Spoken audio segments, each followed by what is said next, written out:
नमस्कार, स्वागत है आप सभी का हिस्ट्री 360 चैनल पे। मैं रवि कुलरिया स्ट्रक्चर राजस्थान से। आज के इस वीडियो में हम बात करेंगे आरपीएससी द्वारा आयोजित होने वाले फर्स्ट ग्रेड एग्जाम के फर्स्ट पेपर की किताबों और रणनीति के बारे में। हालांकि इस प्रकार का वीडियो मैं पहले भी बना चुका हूं, लेकिन उसको काफ़ी समय हो गया है। विद्यार्थी कई जो नए जुड़ते हैं उनको पुराने वीडियो नहीं मिल पाते, तो वो पूछते रहते हैं बार बार कि किस प्रकार से तैयारी की जानी चाहिए, कौन सी किताबें हमें सेलेक्ट करनी चाहिए। तो उसके बारे में हम इस वीडियो के अंदर चर्चा करेंगे।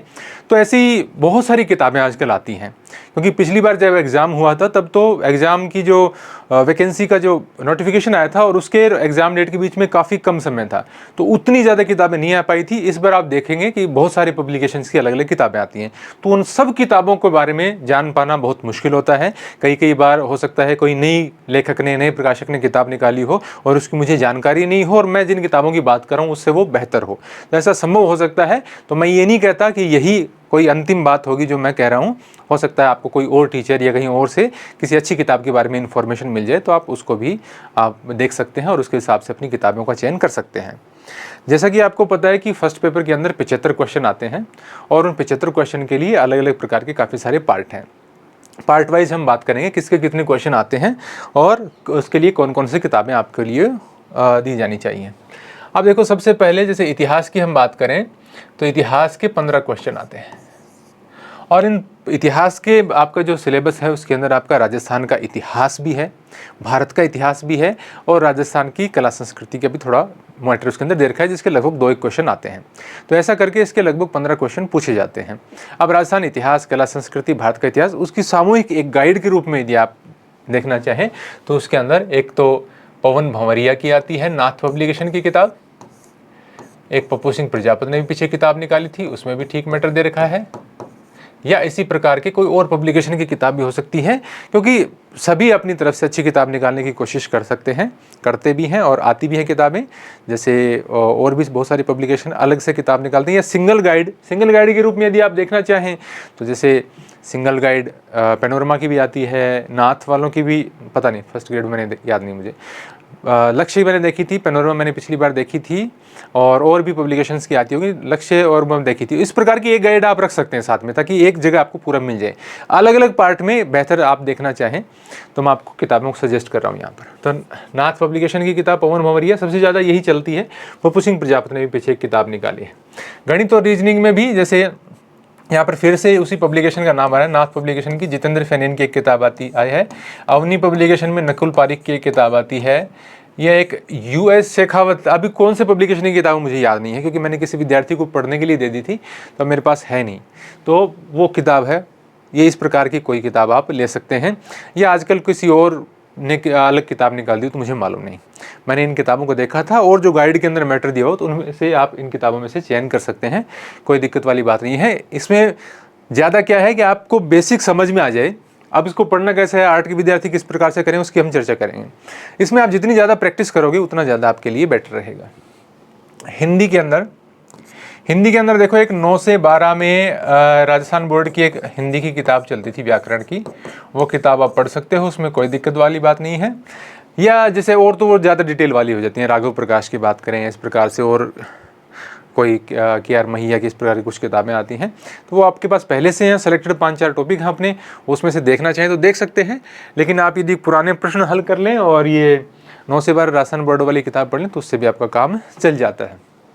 प्रश्न बैंकों में मैं साथ साथ बताता चलूँ, जैसे इसके अंदर इतिहास के अंदर प्रश्न बैंक पुराने प्रश्नों के लिए, जैसे इसका पूरे आपके सिलेबस के अकॉर्डिंग तो कोई ना कोई निकाल देगा, या हो सकता है पहले से भी आया हुआ होगा पूरे का इसके सिलेबस के अकॉर्डिंग। नहीं तो देखो, भारत के अलग आते हैं, फिर राजस्थान के अलग आते हैं, तो राजस्थान वाले पार्ट के लिए तो आप जो दिशा वाला आता है, दिशा 2020, इस प्रकार का कोई आप प्रश्न बैंक लेके उससे सॉल्व कर सकते हैं।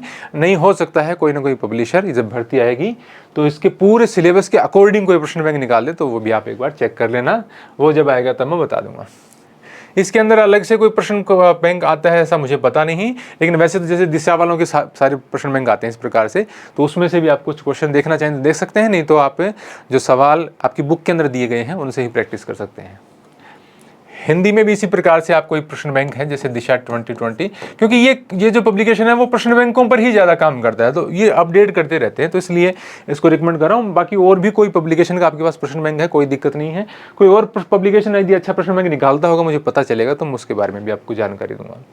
अंग्रेजी के अंदर आपकी जो कोई भी आप जैसे लक्ष्य या पैनोरमा या इस प्रकार की कोई गाइड आपके पास, उसके अंदर जो मैटर दे रखा है उस मैटर से आप पढ़ सकते हैं, नहीं तो अलग से आप पढ़ें तो लूसेंट वगैरह से आपके जो टॉपिक हैं उन टॉपिक को आप देख सकते हैं, और इसमें भी आप पुराने प्रश्नों का इसी प्रकार से सॉल्यूशन कर सकते हैं। या और जो किताबें आती है ना, जैसे कोई एसएससी सीजीएल वगैरह के लिए काफ़ी डिटेल वाली, उतना ज़्यादा डीप आपको जाने की आवश्यकता नहीं होती, क्योंकि बहुत सारे विद्यार्थी जिनके पास इंग्लिश नहीं है वो तो वैसे भी ज़्यादा डिटेल नहीं पढ़ पाते, इतना भी मुश्किल हो जाता है। करंट अफेयर्स में आप द्विमासिक मूमल पढ़ें। हर 2 महीने से मूमल की किताब आती है जिसके अंदर भारत, राजस्थान और अंतर्राष्ट्रीय तीनों के मामलों की जानकारी रहती है। 2 महीने से ये खरीद लिया करें। अभी आपका एग्ज़ाम लगभग 12 महीने के अंदर होना है, तो अभी जो भी 2 महीने से मूमल आए वो आप खरीद लिया करो, उसको एक बार पढ़ लिया करो। सिलेबस के अंदर जो आपके टॉपिक दिए हुए हैं उस पर विशेष ध्यान रखा करो कि आपके पास महिला कल्याण की योजनाएं जो हैं, या आपके पास जैसे महामारी, अभी पता नहीं अगली बार टॉपिक उसके अंदर आएगा कि नहीं आएगा, या परमाणु ऊर्जा से संबंधित उसके अंदर टॉपिक है, खेल है, पुरस्कार है, उस पर आप थोड़ा सा ज़्यादा फोकस रखेंगे। इन्हें आपको पता होना चाहिए कि सिलेबस में पॉइंट क्या है, वो पॉइंट आपको कहीं भी करंट में दिखता है तो उस पर आपको एक्स्ट्रा फोकस डालना होता है, बस इतनी सी बात और कुछ नहीं है। अंत के अंदर इसमें आपको मूमल वालों की ही या नाथ वालों की या अवनी वालों की, इन प्रकार से कोई और ना कोई आपका कोई आपको जो पूरा पिछले 1 साल का परीक्षा के अकॉर्डिंग आपको अलग से भी मैटर मिल जाएगा, तो वो लास्ट महीने में आप खरीद लेना, नहीं तो रेगुलर आप द्विमासिक मूमल पढ़ते जाइए।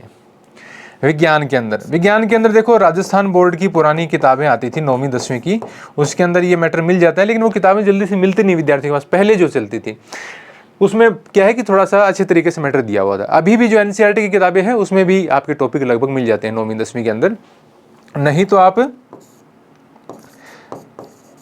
नाथ पब्लिकेशन की ओर से इसकी अलग से किताब आती है।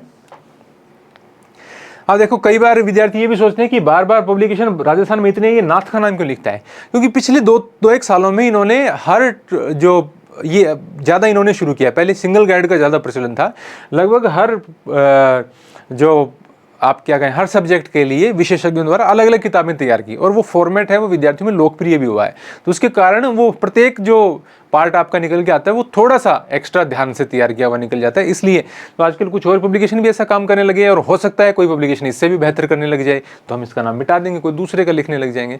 उसमें ऐसा कुछ भी नहीं है। मैं किसी से बात करके या किसी से पूछ के या कोई मेरे को किताब भेज दे उसके आधार पर मैं विद्यार्थियों के लिए वीडियो नहीं बनाता।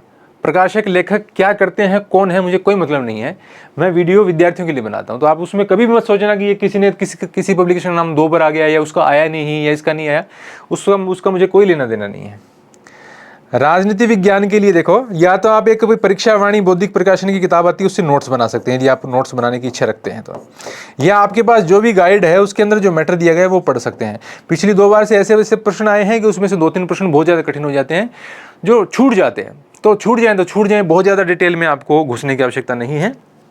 या इसी के अंदर आपको, वही मैं नाम पे लिख रहा हूँ, नाथ पब्लिकेशन की अलग से किताब आती है, उसके साथ आप जा सकते हैं। राजस्थान भूगोल, अब इसके अंदर ऑथेंटिक किताब आप पढ़ने जाओगे तो हरिमोहन सक्सेना की किताब है, लेकिन वो फिर वही बात आती है कि वो अपडेट होके कब आती है कब नहीं आती है। तो इसके अंदर एक तो धींदवाल पब्लिकेशन की किताब आती है, एक नाथ पब्लिकेशन की किताब आती है, इसके अलावा कोई ये लक्ष्य पैनोरमा, इनकी तो सब प्रकार की किताबें आती हैं, उनमें से आप देख सकते हैं। तो इनमें से आप कोई भी एक किताब लेके और उस किताब से आप राजस्थान के भूगोल के पार्ट को कवर कर सकते हैं। उसके हम बात करेंगे क्वेश्चन इसमें कितने कितने आते हैं। जैसे इसमें 15 हो गए, गणित रीजनिंग के 10 सवाल आते हैं, हिंदी के 5 सवाल आते हैं, 15, 10, 25, 5, 30, 5 इंग्लिश 35, करंट अफेयर्स के 10, 45, विज्ञान के 5, 50, 55 और 5 इसके 60। पिछली बार क्या है कि इसके 5 नहीं, थोड़े से ज़्यादा भी आ गए थे। वो आजकल वो हार्ड एंड फास्ट नहीं है ज़्यादा इसका।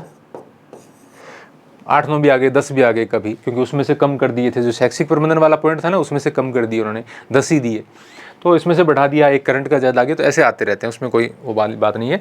लेकिन पहले ऐसे आते थे, उस हिसाब से हम बात कर रहे हैं। तो इसमें 5 भी आ सकते हैं, 8 भी आ सकते हैं, इसमें भी 5 की बजाय 7 कर दें तो कोई वो बड़ी बात नहीं होती, किसी में से कम भी हो जाए 1 2, लेकिन एक मोटा मोटी आइडिया इसका ये है। उसके बाद में आता है शैक्षिक प्रबंधन।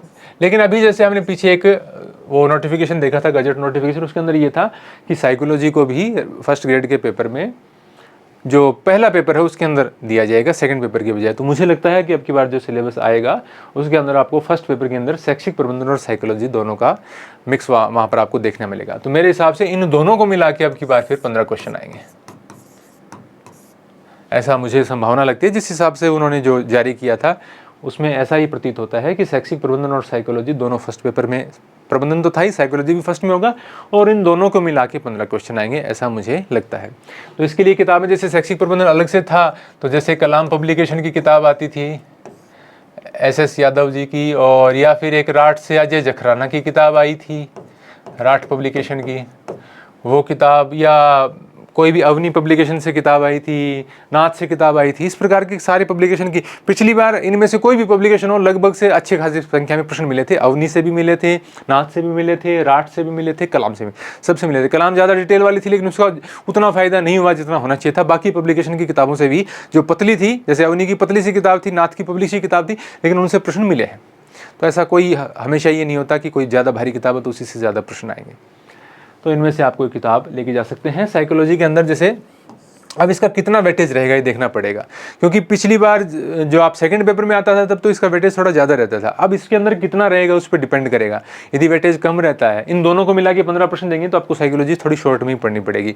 फिर जैसे नहीं तो आप दूसरे पार्ट में तो पढ़ते थे, तो जैसे धीर सिंह जी धावाई की किताब है, या वंदना जादौन की किताब है, लक्की आहूजा की किताब है, इस प्रकार की जो कई सारी पब्लिकेशंस की किताबें आती थी, और भी होंगे मुझे याद नहीं। जैसे एक शॉर्ट में किताब आती थी, वो मैंने रिकमेंड भी की थी, क्या नाम था उसका, सिखवाल की,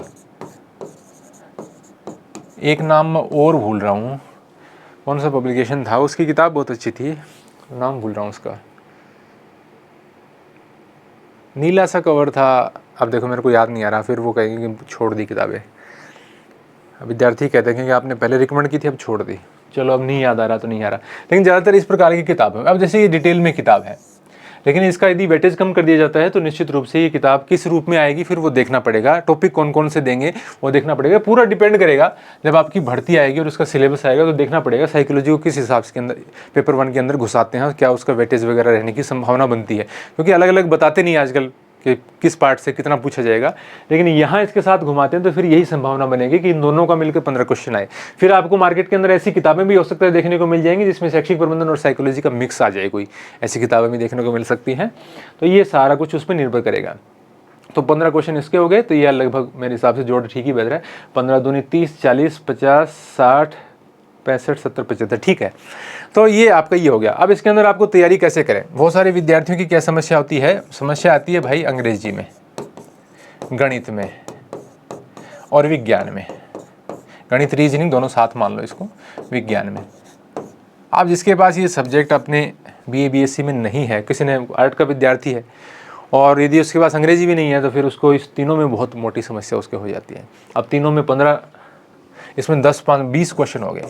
इसको छोड़ के आप जा नहीं सकते। छोड़ के 5 नंबर का कोई पार्ट जा सकते हो, इससे ज़्यादा बिल्कुल भी नहीं। और वो भी मेरे हिसाब से छोड़ना तो नहीं चाहिए, क्योंकि कई बार किसी पार्ट में से इतने इजी क्वेश्चन पूछ लिए जाते हैं। तो कम से कम 70 नंबर का तो ज़रूर आप पेपर कवर करके जाओ। इसका प्रयास करो आप। अंग्रेजी का कोई किसी टीचर से ऑनलाइन से यूट्यूब पे फ्री भी मिल जाती हैं, या और कोई पढ़ाता हो, इसके कोर्स वगैरह के बारे में हम बात करेंगे। कोई पढ़ाता तो आप प्रयास करो कि इसका कहीं शॉर्ट में ही सही आप इसका कोशिश करो कि आप इसका थोड़ी सी कोई कक्षा वगैरह लेकर, ऑनलाइन क्लासेस लेकर, और इसको थोड़ा सीखो, और फिर इसके कोई प्रश्न वगैरह हल करो। आप तो पुराने पेपर्स आपको मिल जाते हैं किसी भी पब्लिकेशन के, ये जिसमें आपके कई प्रकार की परीक्षाओं में आए हुए पेपर आ जाते हैं, तो उससे आप थोड़ा सा इसका अभ्यास करो। तो आप कोशिश करो कि जो आपका वीक पार्ट है उसमें से 5 में से 2-2 क्वेश्चन तो आप निकालने की कोशिश करो, नहीं तो आप पीछे रह जाते हो। इसमें देखो जैसे गणित है, अब जिसको गणित नहीं आती वो नहीं आती, वो क्या करे, ऐसी है समस्या। जैसे मैं कह सकता हूँ कि गणित आसान है, लेकिन मुझे पता है कि जो आर्ट्स के विद्यार्थी हैं उनकी क्या हालत होती है। तो 5 इसमें गणित के 5 रीजनिंग के इस प्रकार से क्वेश्चन आते हैं। रीजनिंग के 5 प्रश्न कर सकते हैं, उसमें कोई बहाना नहीं चलता। आप देखो उसमें कोशिश करोगे उसमें हो जाता है। 5 नहीं तो शायद 3 के करीब आते हैं, 3 और 7 इस प्रकार से इसका कॉम्बिनेशन है। शायद 3 इसके आते हैं, 7 उसके आते हैं। 3 रीजनिंग के, 7 मैथ्स के इस प्रकार से आते हैं शायद, है ना। 2 8 भी हो जाते हैं, वो ऐसा कुछ है। तो रीजनिंग वाले 3 क्वेश्चन हैं, उसका आप प्रयास कर सकते हो, वो सीख जाते हैं। आजकल तो कोई भी परीक्षा दो बिना मैथ रीजनिंग के तो होती ही नहीं वो परीक्षा, तो आपको सीखनी पड़ेगी। आप कोशिश कीजिए, समझ में आती है। जैसे पिछली बार जब परीक्षा हुई थी तो मैथ वाले पार्ट मैंने खुद पढ़ाए थे, मैंने पढ़ाए थे, विद्यार्थियों को पसंद भी आए थे। रीजनिंग में नहीं पढ़ा पाया था, तब टाइम कम होता था। तो अभी एक अमित सर है, उनसे मैंने रीजनिंग वाले उसके अंदर वीडियो डलवा दिए। तो वीडियो डलवा दी तो विद्यार्थियों ने देखे, उन्होंने ये कहा कि हमको समझ में आई है। आप और कोई भी टीचर, कोई जरूरी नहीं होता कि आपको हर प्रकार का टीचर हर प्रकार के विद्यार्थी को समझ में आए। तो आप कोई भी टीचर की डेमो क्लास देखो, आपको लगता है कि हाँ ये ठीक बता रहा है, तो आप उसमें कोशिश करो, फिर सवाल हल करो, पुराने पेपर में देखो कि भाई कैसा आ रहा है प्रश्न। तो फिर आप निश्चित रूप से, यदि आप गणित पढ़ोगे तो गणित में 5-4 गणित रीजनिंग में 5-4 क्वेश्चन आपको करने पड़ेंगे। गणित के अंदर आप इसके अंदर सांख्यिकी वाला जो पोर्शन है उसके में से 2 प्रश्न आ जाते हैं, कई बार 3 आ जाते हैं, वो सीखा जा सकता है। माध्य, माध्यक, बहुलक 3 चीज हैं, आप 6ठी क्लास के बच्चे को समझाओगे सीख जाएगा, आसान है। तो थोड़ा आपको मेहनत करनी पड़ेगी। आप ये सोचते हैं कि आप सोते सोते पढ़ के, जैसे आप इतिहास पढ़ते हो, राजनीति विज्ञान पढ़ते हो, ऐसे पढ़ के आप गणित हो जाओगे, तो ऐसा तो होता नहीं। उसमें आपको मेहनत करनी पड़ेगी। आप 10 नंबर का पार्ट छोड़िए मत, इसके पीछे पढ़िए। रीजनिंग वाले 2-3 पे हाथ डालिए, सांख्यिकी वाले पे हाथ डालिए, फिर कोई बेलन शंकु गोला वाला जो है, क्षेत्रमिति वाला, उस पर हाथ डालिए। निकलता है प्रश्न, फिर यदि आप प्रयास करोगे तो निकलता है। उसमें कोशिश करो 10 में से 4-5 क्वेश्चन निकालने की, नहीं तो आप बहुत पीछे रह जाओगे। फिर इसके बाद में विज्ञान आती है। विज्ञान में आप कह सकते हो कि हमें समझ नहीं आता, लेकिन कोई बहाना नहीं भाई। विज्ञान भी आप गणित भी नहीं पढ़ोगे, विज्ञान भी नहीं पढ़ोगे, अंग्रेजी भी नहीं पढ़ोगे, तो फिर क्या करोगे? फिर कल को पेपर को और पार्ट इतना टफ आ जाएगा कि फिर आपके वही है 40% वाले में समस्या आ जाएगी आपकी। तो इनको आप छोड़िए मत, विज्ञान पढ़िए, सीखी जा सकती है। पुराने प्रश्न हल कीजिए, 2-3 प्रश्न उसमें से आसान आते हैं बिल्कुल। यदि आप पुराने प्रश्न भी, यदि जैसे दिशा 2020 वाली जो किताब आती है, उसके पुराने प्रश्न भी हल करोगे तो 2-3 उसमें से निकल आते हैं, और वो किए जा सकते हैं, बिल्कुल किए जा सकते हैं। कितने भी आपके कमजोर विज्ञान किए जा सकते हैं, मैं कह रहा हूँ आपको। हथियार मत डालिए, बिल्कुल भी कोशिश कीजिए। तो ये हो गया। और प्रश्न बैंकों की मैं बात कर रहा था, जैसे साथ साथ मैंने बताई दिए लगभग प्रश्न बैंक। राजस्थान भूगोल वगैरह के लिए प्रश्न बैंक मुझे नहीं मालूम किसका अच्छा आता है। देखो, झूठ नहीं बोलना चाहिए, मैंने देखा ही नहीं, और मैं यहाँ 2 पब्लिकेशन के नाम लिख दूँ, उसमें कोई फायदे वाली बात नहीं है। तो ये सारी इसकी बात होगी। अब इसकी तैयारी कैसे करनी है? लगभग 30% 40% समय आप अपना दे सकते हैं। 30% यदि आप दिन में 8 घंटे पढ़ते हैं तो 3 घंटे आप इसको दे सकते हैं, और इसकी तैयारी अभी से कीजिए। कोचिंग करनी है, जिसमें कुछ पार्ट है, जैसे गणित, अंग्रेजी, विज्ञान है, ये नहीं समझा जा, जिसको नहीं आएगा वो किताब से नहीं सीख सकेगा, उसको कहीं ना कहीं सहारा लेना पड़ेगा। तो उसके लिए जरूरी नहीं है कि आप जयपुर जोधपुर चले जाओ और पढ़ने के लिए, उसकी कोई आवश्यकता नहीं है। छोटा मोटा कहीं पर भी कोर्स ले लो। मैं ये नहीं कह रहा कि हमारी ऐप पे आओ, वहाँ पे सब कुछ मिलता है और वहीं से ले लो, ऐसा कुछ नहीं। कहीं से भी लो, आपने ले भी रखा होगा, उस कोर्स को रिवाइज करो, एक बार देख लो, उसको समझो, फिर उसके हिसाब से सवाल निकालो, उसके हिसाब से विज्ञान के क्वेश्चन निकालो, उसके हिसाब से अंग्रेजी में जो भी आपके टॉपिक दे रखे हैं उसके क्वेश्चन निकाल के देखो। प्रयास करो, जो आपका वीक पार्ट है उस पर प्रयास करो। अभी से भर्ती आने से पहले कमजोरी दूर कर लो। जब तक वैकेंसी नहीं आती है, 1 महीना, 1.5 महीना, 2 महीना, अधिकतम यही है, जब तक नहीं आती है अपनी कमजोरी को दूर कर लो। जो आपका पार्ट वीक है उसको स्ट्रॉन्ग कर लो। बाद में रिवीजन का और थोड़ा सा कुछ नई चीज़ें आती हैं, करंट नहीं आती रहती है, उस प्रकार की चीज़ों पे ज़्यादा ध्यान देना पड़ता है, सब्जेक्ट पे ज़्यादा ध्यान देना पड़ता है। तब आप सोचोगे कि आज से मैं गणित सीखना शुरू करूँगा, तो भाई नहीं सीख पाओगे। फिर कहाँ से सीखोगे? आप सोचते हो कि यहाँ पर हथेली में सरसों उग जाएगी, नहीं उगेगी, आपको खेत में उगानी पड़ेगी। तो कोशिश करो कि ये जो आपको जिस पार्ट को आपको लगता है ये मेरा स्ट्रॉन्ग नहीं है, राजस्थान वाला मेरा जो भूगोल है वो स्ट्रॉन्ग नहीं है, इस प्रकार का कोई भी पार्ट हो सकता है। किसी विद्यार्थी जिसके बीए में इतिहास नहीं है, उनको इतिहास में बहुत समस्या आती है। तो जो स्ट्रॉन्ग आपका नहीं है उसको पहले से ही करो, उसके पीछे पड़ जाओ आप, उसको 2-4 बार निकाल लो। अभी पेपर की डेट की घोषणा होने से पहले 2-4 बार उसको निकाल लो। तो ये थोड़ा सा आप मेहनत करोगे तभी फर्स्ट पेपर में अच्छे अंक लाए जा सकते हैं, क्योंकि फर्स्ट पेपर में वैरायटी देखिए आप, एक और वैरायटी घुसने वाली है अभी। अब कितनी सारी वैरायटी है, कहीं एक किताब आपको पढ़वा के 5 सवाल वो पूछ रहे हैं, तो ये मान के चलिए कि आपका अच्छा खासा टेस्ट होता है पहले पेपर में। और कोई भी आप इसको हल्के में लेने की कभी भी सोचना मत। जो हल्के में लेने की कोशिश करता है वो 40% से भी नीचे रह जाता है। मैंने ऐसे विद्यार्थी देखे हैं, सब्जेक्ट में अच्छे खासे नंबर हैं, सेलेक्ट हो रहे हैं, लेकिन फर्स्ट पेपर में जो मिनिमम क्राइटेरिया है वो पार नहीं कर पाए। तो इस पर आप अभी से कोशिश करो। किताबों के बारे में मैंने बताया है। ऑनलाइन टेस्ट वगैरह, अब देखो इसमें क्या किस प्रकार से किसकी टेस्ट सीरीज अच्छी आती है मैं नहीं बता सकता, मुझे नहीं पता, क्योंकि उसमें देखना पड़ता है। किताबें तो मैं देख ही लेता हूँ, टेस्ट सीरीज में कैसे देखूँ, सबका खरीदूँ फिर टेस्ट दूँ, कैसे पॉसिबल हो सकता है। तो आप कोई टेस्ट सीरीज ज्वाइन करना चाहते हो तो कर सकते हो, नहीं तो किताबों पे एक बार ध्यान करो। मॉक टेस्ट जरूर दे देना लास्ट में। कोई भी प्रकाशक बोलो, कोई भी कोचिंग इंस्टीट्यूट हो उसके ऑनलाइन ही दे देना चाहिए, या ऑफलाइन भी कई बार आ जाते हैं आजकल, तो 150 रुपये में 10 एक मॉक टेस्ट आ जाते हैं। तो एक बार दे के देख लो। यदि आपको लगे बहुत ज़्यादा टफ ले रहा है अगले वाला तो छोड़ दिया। देखो कई बार क्या होता है कि मान सकता हूँ कि कुछ विद्यार्थियों के पास आर्थिक परेशानी हो सकती है, लेकिन कई बार होता है कि आपने 200 रुपये के मॉक टेस्ट खरीद लिए 10, अब उसमें आपने पहले दूसरी टेस्ट दी और आपको लगा कि पेपर के स्तर से तो बहुत ज़्यादा टफ ले रहा है ये, इसलिए मेरे नंबर, कई बार विद्यार्थियों के नंबर कम आते हैं, फिर वो उदास हो जाते हैं कि मेरे तो आ ही नहीं रहे नंबर, रैंक में कहाँ। अब रैंक तो क्या है कि कोई विद्यार्थी हो सकता है किताब में देख के पहला नंबर ला रहा हो, उसका क्या पता है हमें। आप अपना आकलन देखो कि पिछली बार 2-3 बार ऐसे पेपर आए हैं, उस हिसाब से मेरी तैयारी है। ये जो पेपर अगला ले रहा है शिक्षक, जो भी इंस्टीट्यूट है वो थोड़ा बहुत ज़्यादा टफ ले रहा है, तो आप उसको छोड़ दो। 200 रुपये अब लग गए तो उसका ज़बरदस्ती, यदि आपकी कोई सब्जी है वो खारी बन गई तो उसको खाना जरूरी थोड़ी है कि पैसा लग गया तो खाएंगे, मरना थोड़ी है उसको खा के। तो जो आपको कभी 200, 300, 100 रुपये लग जाएँ और आपको लगे कि ये उसका स्तर अच्छा नहीं है, या जो हमारे एग्जाम का स्तर उससे बहुत ज़्यादा ऊपर ले रहा है, तो अपने आप को टेंशन में लाने की आवश्यकता नहीं है, वो भूल जाओ 200 रुपये। वो तो क्या कर सकते हैं, आपको एग्ज़ाम पास करना है। आप कहाँ फिर आप 20 जगह लिख तो फिरोगे कि वो ठीक नहीं है, वो ठीक नहीं है सर, उसने ऐसा कर दिया, उसका कोई फ़ायदा नहीं है। आपको पढ़ना है, आपको सिलेक्शन लेना है, ऐसी चीज़ें चलती रहती हैं। कोशिश करो 2-5 बच्चों से पूछो कि भाई टेस्ट कौन ठीक ले रहा है, पता चल जाती है, उसका टेस्ट ज्वाइन कर लो, चुपचाप अपना टेस्ट दो, अपना आकलन करो। ठीक है, रैंक आ गई वो आ गई, 50 आ गई, 10 आ गई, 20 आ गई, जो आ गई वो आ गई, मर्जी आपकी। ईमानदारी आपके अंदर होनी चाहिए कि मेरी तैयारी कैसी चल रही है, पिछले वाले एग्जाम्स के अकॉर्डिंग जो पेपर आए हैं वैसी तैयारी मेरी चल रही है कि नहीं चल रही है। तो उस हिसाब से आपको बिना तनाव लिए और इसमें आगे बढ़ते जाओ। फाइनल आपकी तैयारी कैसी थी वो उसी पे डिपेंड करती है कि आपका रिजल्ट क्या रहा।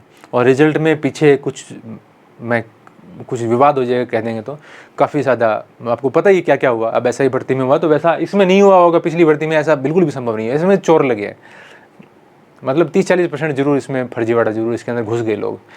और इसके कारण जो बच्चे 2-2, 3-3, 4-4 नंबर से रह गए वो बेचारे वो थे जो आज कहीं पे मोहर लगा रहे होते, प्राध्यापक, व्याख्याता, राजनीति विज्ञान में व्याख्याता, इतिहास व्याख्याता, भौतिक विज्ञान, लेकिन बेचारे आज वो ऐसे घर पे बैठे हैं कि जैसे वो पढ़े ही नहीं। लोगों ने बोल दिया होगा कि तैयारी नहीं है, इंटेलिजेंट नहीं है, पढ़ता नहीं है, क्या है ये है वो, कुछ भी बोल देते हैं बोलने वाले, रिश्तेदार बोल देते हैं, दोस्त लोग बोल देते हैं, पड़ोसी बोल देते हैं। लेकिन उनमें से बहुत सारे बच्चे बेचारे ऐसे थे जो वास्तव में पेपर दे के उस हिसाब से वो लग जाने चाहिए थे, लेकिन वो उनकी सीट चोरी हो गई। ये मैं बहुत दुखी हूँ, इस प्रकार की चीज़ से होना नहीं चाहिए। मतलब इससे बुरी बात किसी लोकतंत्र में हो ही नहीं सकती कि किसी विद्यार्थी की सीट कोई चोर ले जाए। इससे तो हल्की चीज़ कोई हो ही नहीं सकती, लेकिन हुई है।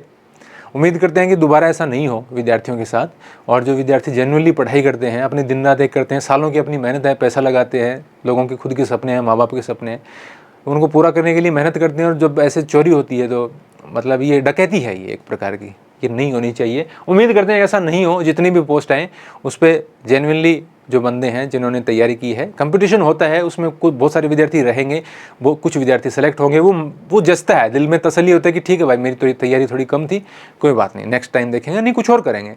लेकिन आपकी सीट को छीन ले जाए तो उसका दुख वो वही जान सकता है जो 1, 2, 5 नंबर से रहा, उसको ही मालूम है। तो इसको छोड़िए, आप और मेरे पास इलाज नहीं है, क्या कर सकते हैं हम रोने के अलावा। तो यहाँ पे जो मैंने आपको बताया है, इसको आप उम्मीद यही रखो कि अच्छा होगा, जो होगा अच्छा होगा, जो बीत गया वो बीत गया। और हम अपनी तरफ से अब की बार पूरा प्रयास करेंगे, सरकार भी उम्मीद करते हैं पूरा प्रयास करेगी कि इस प्रकार ऐसा दोबारा नहीं हो। तो आप तैयारी कीजिए, मेहनत कीजिए, पहले से उम्मीद अच्छी ही है कि अच्छा होगा आगे, तो उसी आप उम्मीद पे दुनिया कायम है, तो ये तो हमेशा से चलता आ रहा है। तो आगे आपको मैं शुभकामनाएं देता हूं कि आपकी भर्ती परीक्षाएं अच्छी हों, आप अच्छे से तैयारी करें और जो योग्य व्यक्ति हों वो सेलेक्ट हों। और योग्य व्यक्तियों की श्रेणी में आने के लिए आप अपनी तरफ से पूरा प्रयास करें। वीडियो के लास्ट में मैंने कुछ ज़्यादा ही बातें बोल दी होंगी, थोड़ा ज़्यादा टाइम लग गया, उसके लिए माफ़ी चाहता हूँ। आप अच्छे से तैयारी करें और कोई आपकी समस्या है तो आप कमेंट में ज़रूर पूछें। धन्यवाद।